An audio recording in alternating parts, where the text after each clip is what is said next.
Well, Internet, Wrestlemania 41 is in the books. And wow, we had some really big highs. I would say a couple really big lows. But that is exactly what we are here to talk about.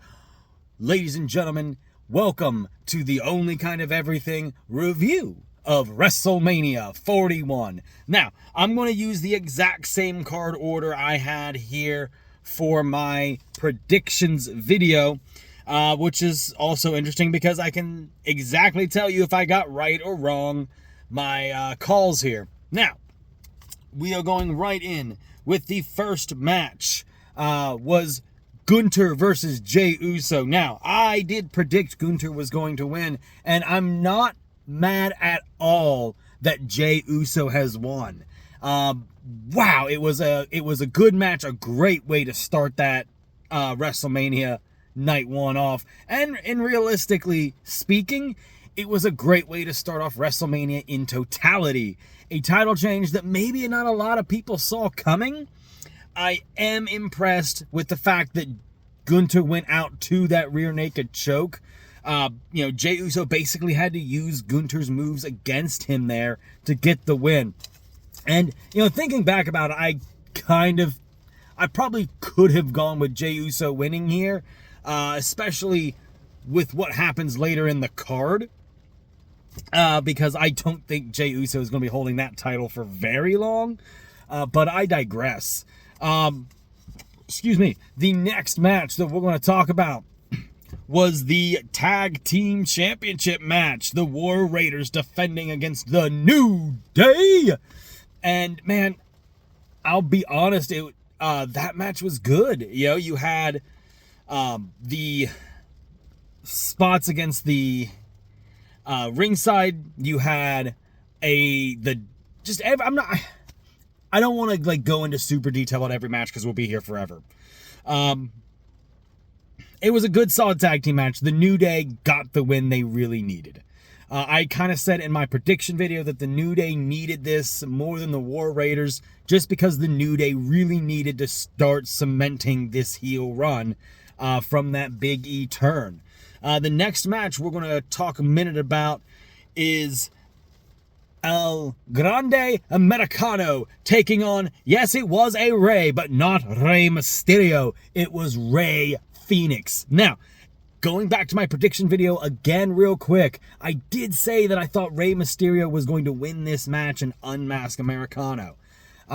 Given the fact that that was recorded before Rey Mysterio got injured, obviously that prediction of Rey Mysterio winning kind of goes out the window. When Phoenix got subbed in, I kind of figured Grande Americano or Chad Gable was going to win that match. And I do like Michael Cole just getting super mad and being like, "It's Chad Gable, you idiots!" But I digress. It was a good match. I think they're overplaying a bit that steel plate or whatever that he's putting in that mask to load it. Like, man, at the end of the day, yeah, Rey Phoenix running along the ropes and kicking it, that would definitely hurt Phoenix, especially because, in kayfabe, you wouldn't be expecting that. But that would hurt Gable, too. Just the same as the flying head, but that would hurt Gable as well as whoever he's hitting. But it was a good match. I'm not going to complain too much. Jade Cargill versus Naomi. It was pretty much exactly what I expected out of that match. The intros were great. I'm not surprised at all that Jade Cargill got the win here with the powerbomb, and then the Jaded. I hope that WWE does more with Naomi now as this heel character, because I do think there's got a lot of legs on it, and WWE really has the potential to have a major heel for the division. Next matchup on my list was LA Knight defending against Jacob Fatu. And predictably speaking, Fatu did win. There was definitely a really cool near fall when Jacob hit that, went to hit the moonsault, and LA Knight got him with the BFT. I'll be dead honest. I thought that was it. I was very surprised at Jacob Fatu kicking out, but Jacob Fatu did pick up the victory and went on. And I really think he's going to go on and split from Solo Sikoa, maybe even Solo costing him that United States title in some fashion. Then we had Tiffany Stratton defending against Charlotte Flair. That match was everything I anticipated and maybe just a little bit more. It was stiff. It was crazy. The only problem I had is that at a quick glance, those two had their outfits were so similar. The pink sequins all over the place. Really the only easy way to quickly identify between Flair and Stratton was the knee brace that Flair wears. But other than that, I mean, it was a good match, nice and snug. I did feel a couple times that maybe Flair was sandbagging just a little bit on Stratton. It definitely, but at the end of the day, Tiffany Stratton getting a win that I really feel like she needed, as I said in my prediction video. We're going to roll right into the main event of night one. Our tribal chief Roman Reigns, the architect Seth Rollins, and CM Punk with the snake that is Paul Heyman. Again, if you go back to my predictions video, I did say I felt that Seth Rollins was going to walk away the winner. I also was adamant that Punk was likely going to take the pin, as I didn't feel that Roman was going to take the pin in this match. I know I've been saying to some close friends, I probably said it on the video as well, because it's something I said a lot, that Roman wasn't winning. It was going to be either Punk or Rollins. Because again, I did not think Roman was going to take the pin. Fast forward to WrestleMania Night 1. Not only did Roman take the pin, but man, I'll appreciate how they finished that match. Paul Heyman, Paul Heyman does a great looking like he's going to have a heart attack. And then that moment where he's choosing to give the chair to Punk or Roman, he gives the punker, if you will, gives CM Punk that chair. CM Punk, man, dude just seems like he probably got all of his Christmases at one time. All of his dreams and birthday wishes came true. And then the low blow, Paul Heyman betraying CM Punk once again. And then he serves the steel chair to Roman Reigns on the platter, and he low blows Roman Reigns. He aligns himself with the architect, or maybe we could change that name to the anarchist, Seth freaking Rollins. If that comes true, come back here. I'm pretty sure I just said it first. But Seth Rollins, man, what a win to close out night one of WrestleMania. Now, we're going to roll straight into night 2 of WrestleMania, and I'm going to give my overall thoughts to the entire show and just kind of go from there. Night 2, we had Io Sky defending against Rhea Ripley and Bianca Belair. On the night, I was kind of not sure that Io Sky was going to get that win, but Io Sky coming out with the victory. And I like it. I said in my preview video that I felt like the story of Io being kind of this third wheel and forgotten about, it kind of leaned into Io Sky needing the win more than the other two. And that's kind of basically what happened. We're going, again, just in the order I had, not necessarily the order that was on the card. The Judgment Day members, Liv and Raquel, defending against Lyra Valkyria, and originally it was Bayley, but we had a big surprise. They ran an angle where Bayley got injured and was attacked, and Bayley was replaced by a returning Becky Lynch. Ironically, if you go back to my preview video, I did say that the Judgment Day members were losing.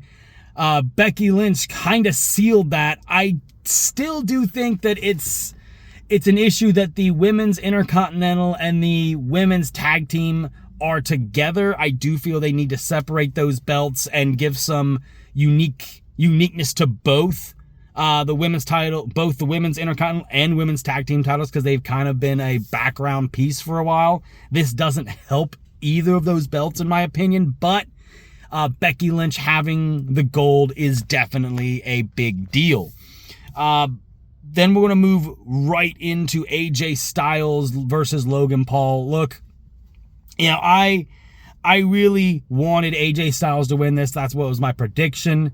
It doesn't surprise me that Logan Paul won. It does look like they're doing more with potentially AJ Styles and Karrion Kross. But man, I don't like Logan Paul. You know, I appreciate how good he is, but I don't like him. I didn't think he needed the win here, but you know, it is what it is. I don't want to spend too much time talking about that. Technically on the card, this came first, but we had Randy Orton's Open Challenge, and it was the first surprise of the night. Obviously, we talked about Becky Lynch first, but this was a fairly big surprise to me. You know, in my video, I talked about potentially being, you know, a Rusev, a Malachi Black, Alistair Black, not Malachi Black, excuse me, Nick Aldis as a potential. But of all the names that we could have gotten, for whatever reason, Joe Hendry was not the name that I expected. I was excited. Obviously, I figured Randy Orton was going to win, as I said in my prediction video. But man, I really wanted to believe that Joe Hendry would at least, you know, he would have gotten the win. It would have been cool. But Randy Orton wasn't losing on his in this match. It just wasn't happening. But props to Joe Hendry for getting onto the WrestleMania card as the TNA World's Heavyweight Champion. That in itself is a really, really cool piece.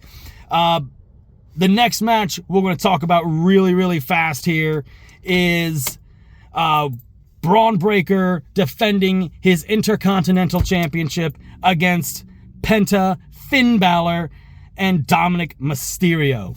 Now, that being said, I was surprised at the outcome there. I really, truly did not think that Dominic Mysterio was going to come out with the win. I did expect Braun Breaker to lose, but I will tell you, that was a really cool way to finish, and it's definitely, the dissension in the Judgment Day is there, and it is stronger than ever before. I did predict Finn Balor getting the win. He did not. But I do think that this is the start of Finn Balor's separation from the Judgment Day, and Finn Balor maybe even getting that Intercontinental title. We'll see how that goes. But Dominic Mysterio following in his dad's footsteps of Eddie Guerrero winning the Intercontinental Championship. Technically, this was actually much earlier in the card, and I'm surprised. I would have put it a bit later. But Damian Priest taking on Drew McIntyre in that street fight. It was brutal. Drew McIntyre, again, getting a chance to tweet while he was at work that he was bored still. But this time, it paid off. Drew McIntyre got the win that I think he really, really needed. And I'm not going to lie, it was a good match. They were hard-hitting. They were heavy. That was the street fight that you maybe expected. The only thing I have about the street fight, and the entrances, I'm going to stop for a second before I talk about that. The entrances were absolutely amazing for both men. The only thing I could gripe about, and it's just being a nitpick here, I thought the whole point of a street fight, like the gimmick was you just wrestled in like your street clothes. But I digress. It was a great match. And then we have Cody Rhodes versus John Cena for the WWE Championship. And I kind of sped through the other stuff because I do want to take a second to talk about this. The match itself, I was really anticipating a very Bloodline-esque, if you will, type of match. Where it was kind of, it would be a slow start and then the last 10 minutes would pick up. And I get this heel John Cena. It doesn't overpower you, doesn't do all the stuff that the old John Cena would do. But what we did get was Travis Scott walking down to the ring. I mean, just walk like a saunter down to the ring, pulling the ref out and costing Cody Rhodes the match. To me, man, that was just, it was a wet fart of an ending. And it was a rough way to end WrestleMania. I'm not gonna lie, I didn't expect Cody to win, but I expected more grandeur out of that finish than what we got. I mean, I could sit here and ramble about it, but I'm not going to bore you guys. We'll see how John Cena changes the business and goes forward. He claims he's going to ruin professional wrestling. We'll see how that goes for him. But that's all the time I have for today. Don't forget to like, comment, share, subscribe, do all that fun stuff. Let me know what your thoughts are of WrestleMania in its totality. Did you like night 1 better? Did you like night 2 better? I personally thought that night 1 was better overall, but night 2 had bigger... That's the problem. Night 2 had bigger highs, but it had way lower lows than night 2 or night 1. But let me know what you guys think. Excuse me, my voice is still a little hoarse from all the screaming. And I will see all of you in the next video. Bye!